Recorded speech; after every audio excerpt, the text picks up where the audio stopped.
Purvanchal university ఇది కేవలం university కాదు, మీ సక్సెస్ స్టోరీకి చిరునామా. కానీ అందరినీ పోగొట్టుకున్నారనే బాధ అండి. నేను అందరూ వెళ్ళిపోయారు కదా. శరత్ బాబు గారు వెళ్ళిపోయారు, గుమ్మడి గారు. ఆ బంధం ఎలాంటి బంధం అని అడిగి కదా, తండ్రి కూతుర్ల బంధం అవ్వచ్చు, గురు శిష్యుల బంధం అవ్వచ్చు. మీ ఆత్మకి బాగా అంటే ఒక విధమైన సొలేస్ ఇచ్చే వ్యక్తులందరూ దూరం అయ్యారు కదండి. వాళ్ళు దూరం అవుతుంటే భగవంతుడి దగ్గర అవుతున్నాడు. వాళ్ళు దూరం కాకుండా ఉంటే భగవంతుడిని పెద్ద పట్టించుకునేదాన్ని కాదేమో. వీళ్ళందరూ ఉన్నారు కదా నాకు అనేసి. ఏం జరిగినా మన మంచికి. ఇప్పుడు ఎలా మీ దైనందిన జీవితం ఎలా ఉంటుంది? సీరియల్స్ మానేశాను. సినిమాలా రావు పెద్దగా నాకు తెలిసి. ఎందుకు మానేశారు సీరియల్స్? వద్దనుకున్నారా? వద్దనుకున్నాను. ప్రేమెంత మధురంలో ఒక బ్యాడ్ ఇన్సిడెంట్, గాయమైంది హృదయానికి. ఏమైంది? ఎవరో పేరు ఊరు లేని ఆర్టిస్టు ఒక అమ్మాయి ఎంటర్ అయింది ఒక 6 months బ్యాక్. నేను మానేసే ముందర 3 సంవత్సరాలు అంత చక్కగా బాండింగ్ తోటి నిజంగా తల్లి కొడుకుల్లాగానే నేను శ్రీరామ్ కానీ అందులో చేసిన వాళ్ళందరూ కానీ అలాగే క్యారెక్టర్ పరంగా మేము యాక్ట్ చేయలేదు, అసలు జీవించాం. మేము గ్లిజరిన్ కూడా వేసుకునే వాళ్ళం కాదు ఏడుపు సీన్లు ఉంటే. ఆ అమ్మాయి వచ్చి కొంచెం యారగెన్స్ అంతా చూపించడము, మర్యాద లేకపోవడం సీనియర్స్కి.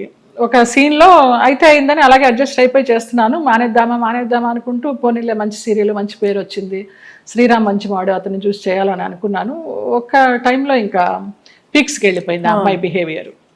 అమ్మాయి శ్రావణ శుక్రవారం నాడు పూజకి గాజులు లేకుండా కూర్చుంది మొండి చేతులతోటి. నేను ఒక పెద్ద సఫిస్టికేటెడ్ మదరు, అంత సాంప్రదాయాన్ని పాటించే మదరు, అత్తగారి పక్కనే కూర్చుని పూజ చేస్తూ ఉంటుంది. అప్పుడు నేను క్యారెక్టర్ పరంగా ఆలోచించి అత్తగారి స్థానంలో నేను ఇక్కడ ఉన్నాను కదమ్మా, నేను లేకపోతే నీ ఇష్టం వచ్చినట్టు చేసుకోవచ్చు, శ్రావణ శుక్రవారం పూజ ముత్తైదు గాజులు వేసుకుని చేయాలన్నానమ్మా.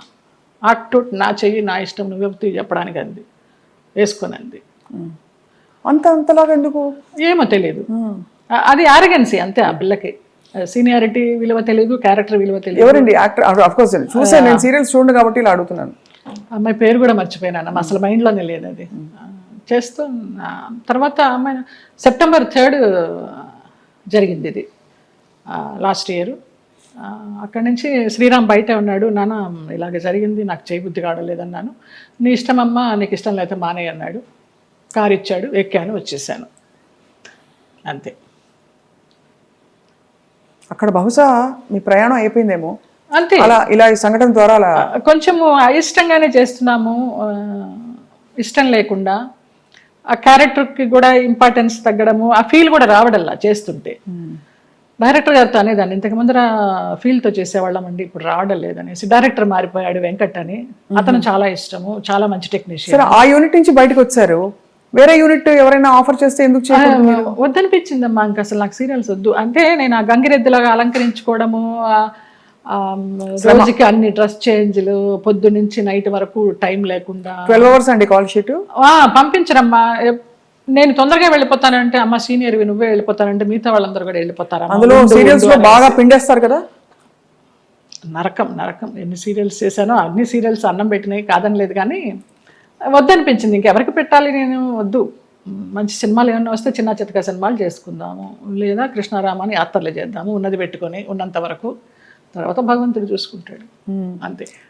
అక్క వీళ్ళందరూ టచ్ లో ఉంటారా? ఎప్పుడు టచ్ లో ఉంటారు. అబ్దికానికి, నాన్న అబ్దికానికి చెన్నై వెళుతూ ఉంటాము. 2 అన్నయ్యలు అక్కడే ఉన్నారు, అందరం కలివిడిగానే ఉంటాం. 3 అప్పచెల్లెళ్ళు, 2 అన్నదమ్ములు. సరే, మీకు మీ ప్రయాణం ఇలా రాసుందని మీరు సరిపెట్టుకున్నారు, అది మీ గొప్పతనం. అంతే. నా గొప్పతనం కాదు, నాకు దేవుడిచ్చిన వరం అది. నా గొప్పతనం ఏం లేదు. మరి ఇప్పుడు మీకు జీవితం గడవడానికి, యాత్రలు చేయడానికి, మనం శేష జీవితం గడపడానికి కంఫర్టబుల్ గా, ఫైనాన్షియల్ గా? శేష జీవితం వరకు ఉందని నేను చెప్పలేను, ఇప్పటికీ ఉంది. ఈ ప్రేమెంత మధురం చేసిన దాని తాలూకా అది కొంచెం ఉంది. అది కూడా వెనక ముందు చూడకుండా ఖర్చు పెట్టుకుంటున్నాను యాత్రలకి, దానికి. శేష జీవితానికి ఎలా ఉంటుందో నాకు తెలియదు, ఆయన నిర్ణయిస్తాడు. ఆ నమ్మకం అయితే ఉంది. మీ దగ్గర అయితే మాస్టర్ కీ ఉంది, అంతే కదా? ఇంకా ఇవన్నీ మాస్టర్ కి లాకర్ కి ఏం లేదు, కానీ మాస్టర్ కీ అంటే భగవంతుడే కదా. భగవంతుడే మాస్టర్ కీ కదండి మనందరికీ. ఆయన నడిపిస్తాడని నమ్మకం. అది ఆ నమ్మకమే.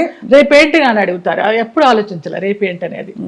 అసలు పుట్టిన దగ్గర నుంచి అవగాహన లేదు, మధ్యలో సంపాదించడం మొదలుపెట్టిన దగ్గర నుంచి కూడా రేపు ఏంటి అనేది క్వశ్చన్ రాలేదమ్మా నాకు అసలు.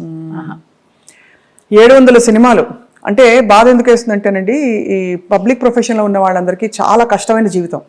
మీకు ఎప్పుడు నిద్ర లేవాలి అనే చాయిస్ ఉండదు. వాళ్ళు చెప్పిన టైంకి మీరు హాజరవ్వాలి, వాళ్ళు మీకు నచ్చినా నచ్చకపోయినా, చలున్నా ఎండున్నా వాళ్ళు వేసుకోమన్న బట్టలు వేసుకోవాలి. అలా 700 జీవితాలు మీ మొత్తం ధారపోసి వెచ్చించి మహా నటులే చరిత్రలో అలా ఉండిపోయి మెల్లిగా ఫేడ్ అవుట్ అయిపోతారు విత్ టైం. ఈ నట జీవితం మీకు నేర్పిన విషయం ఏంటండి? ఫేమ్ ఉంటేనే ఏదైనా జనాల్లో ఏదైనా, లేకపోతే ఉందా లేదా అనేది కూడా వాళ్ళకి తెలియదు. ఇక్కడ పెద్ద పెద్ద నటులు కూడా చాలా కష్టాలు పడ్డారు. అందరూ మీకు ఉన్న సంపద మీరు అన్నట్టుగా ఆధ్యాత్మికంగా మీరు మలుచుకుని ఒక గౌరవంతో ఆత్మాభిమానంతో కొనసాగిస్తున్నారు జయలలిత గారు. చాలా మనసుకి ముచ్చటగా ఎంత ఇన్స్పైరింగ్ గా ఉందో చెప్పలేని మాటలు. మీకు చిన్న కోరిక ఉంది మాకు, చెప్పండి. మీరు ఒక చిన్న డాన్స్ చేస్తా. నేను మామూలుగా సెమీ క్లాసికల్ ఏమైనా మూవీ సాంగ్ స్వప్నకు కూడా తేలిగ్గా ఉంటుంది. నువ్వు క్లాసికల్ సాంగ్ సింగర్ కాదని లేదు, ఏమైనా పాడతారు అనుకొని మనసే అందాల బృందావనం అనుకున్నాను. మా సంజయ్ తిట్టాడు, ఎంత పెద్ద క్లాసికల్ డాన్సర్ నువ్వు సినిమా సాంగ్ చేస్తావా అనేసి. అందుకని ఏ సాంగ్ చేయాలి?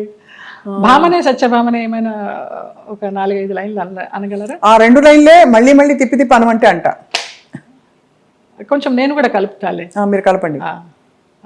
నిలబడే మీరు కూచిపూడి భరతనాట్యమా? 2 అమ్మ.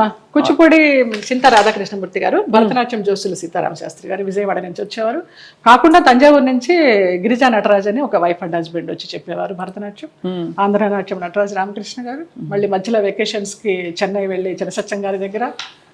ఎప్పుడు అనిపించలేదు ఒక డాన్స్ స్కూల్ స్టార్ట్ చేద్దామని? లేదు, వేంప వేషాలు వేసేసరికి, అంటే డిగ్రీ అవుతూ ఇంకా డాన్స్ కంటిన్యూ చేద్దాం అనుకునే టైంలో నాన్న ఫీల్డ్కి తీసుకొచ్చేసారు. ఇంకా ఈ వేంప వేషాలు వేసినప్పుడు నన్ను అలాగే చూస్తారేమో, పేరెంట్స్ పిల్లల్ని పంపించడానికి భయపడతారేమో, ఇప్పుడు సినిమా సాంగ్స్ నేర్పుతుందా లేకపోతే క్లాసికల్ సాంగ్స్ నేర్పుతుందా అని ఏదన్నా అని నాకు నేనే డౌట్ పెట్టుకొని దాన్ని సమారంభించేసా. తిరుగుతాం దిత్తా కిడగ తరిగితాం తా కిడగ తరిగితాం కిడగ తరిగితాం తద్దిత్తా కిడగ తరిగితాం దిత్తా కిడగ తరిగితాం తా కిడగ తరిగితాం కిడగ తరిగితాం తద్దిత్తా కిడగ తరిగితాం దిత్తా కిడగ తరిగితాం తా కిడగ తరిగితాం కిడగ తరిగితాం కిడగ తరిగితాం. భామనే సత్యభామనే సత్యభామనే సత్యభామనే సత్యారి ముద్దుల వయ్యారి ముద్దుల సత్యభామనే సత్యభామనే వయ్యారి ముద్దుల వయ్యారి ముద్దుల సత్యభామనే సత్యభామనే. అద్భుతం. ఎక్కడ ఎంత ఎంత గ్రేస్ఫుల్ గా ఉంది అసలు. సంజయ్ గారు ఇప్పుడు శోభన్ గారు అందరూ చేస్తున్నారు కదండి డాన్స్ పర్ఫార్మెన్సెస్, బ్యాలేస్. అంటే మీకు అఫ్ కోర్స్ మీరు ఒక ఆధ్యాత్మిక లోకంలోకి వెళ్ళిపోయారు, ప్రాపంచికంగా లౌకికంగా మీకు కోరికలు లేవు, కానీ అలా చేస్తే ఎంత బాగుండు అని అనిపించే అంత అందంగా ఉంది మీ డాన్స్. శోభనాయుడు గారితో బ్యాలెన్స్ చేశానమ్మా. వెంకటేశ్వర కళ్యాణం, కృష్ణ పారిజాతం, ఆవిడన్ని మేల్ క్యారెక్టర్స్ ఇచ్చేవారు. నేను అదంతా తీసేసిన తర్వాత జయలలిత నువ్వా వెంకటేశ్వర స్వామి వేసింది, కృష్ణుడికి వేసింది అనేసరికి నిరాశ వచ్చేసింది. అది అర్థమైంది. కానీ అన్ని అన్ని ఆ పార్శ్వాలని మీరు చూశారు జీవితంలో. కంప్లీట్ లైఫ్ కష్టం చూసి ఉగాది పచ్చడిలాగా అన్నీ చూడకపోతే మనకి ఏం చూసాను జీవితం అని అనిపిస్తుంది కదా. అలా మీరు కష్టాలు చూశారు, అన్నీ చూసేసాం. సంతోషం చూసారా ఏదైనా టైంలో?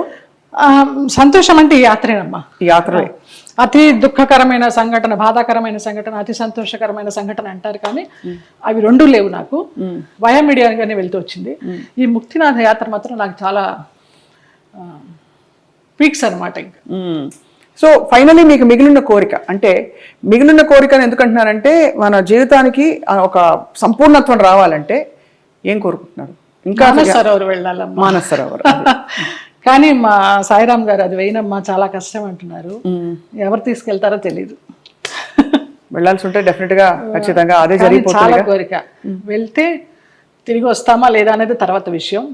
అక్కడ దాకా వెళ్ళాలి, ఆ భూమి మీద అడుగు పెట్టాలని మాత్రం కోరిక. అదొకటే తీరని కోరిక. చాలా అద్భుతంగా ఉంది మీతో మాట్లాడడం. చాలా విషయాలు నేర్చుకున్నది ఏంటి అంటే సెల్ఫ్ యాక్సెప్టెన్స్ కంటే గొప్ప వరం లేదండి. ఓకే, అది మీకు వచ్చేసింది కాబట్టి మీరు ధన్యులు. ఒకలాగా ఈ కృష్ణుడి విగ్రహం నాకు నా ఫ్రెండ్ శ్రీనివాస్ అని ఆయన మ్యాంగ్లూర్ నుంచి తీసుకొచ్చి ఇప్పించారు. చాలా చాలా కళకళలాడుతుంది ఇలాగా. చాలా బరువు కూడా అది. అవునా? అక్కడ రమణాశ్రమంతో మీ అనుబంధం అరుణాచలం వెళ్తూ ఉంటాము. ఒక శివరాత్రికి గిరి ప్రదక్షిణ చేశాను. ఆయన బుక్స్ చదువుతూ ఉంటాను. అట్లా కూర్చుని ఆయనతో మాట్లాడుకుంటూ ఉంటాను. ఆ ఫోటోగ్రాఫ్ వెనకాల ఇది నా పుట్టినరోజుకి మా డైరెక్టర్స్ అనిల్, రాము అని ఉన్నారు. రాము ఏమో అది ఇచ్చాడు లాస్ట్ ఇయర్ పుట్టినరోజుకి. అనిల్ ఇది ఇచ్చాడు. రుద్రంకోట అని ఒక మూవీ చేశాం కదా, ఆ పిల్లలు. రుద్రమకోట మొన్న లేటెస్ట్ మీది. అవును, అవును, చాలా పెద్ద ఒక పవర్ఫుల్ క్యారెక్టర్ కానీ సినిమా పవర్ఫుల్ గా వెళ్ళలేదు, ఆడలేదు. ఓటీటీ కూడా ఇంకా లేట్ అవుతూ ఉంది. మీరు చాలా చాలా వ్యక్తిగత విషయాలు కూడా ఇవాళ మాతో పంచుకుని చాలా మందిని ఇన్స్పైర్ చేశారు జయలలిత గారు. థ్యాంక్స్ అమ్మా. మీకు ధన్యవాదాలు. అయ్యో, మీకు కూడా. Always you will be in our hearts. God bless you. Thank you అండి. నమస్కారం.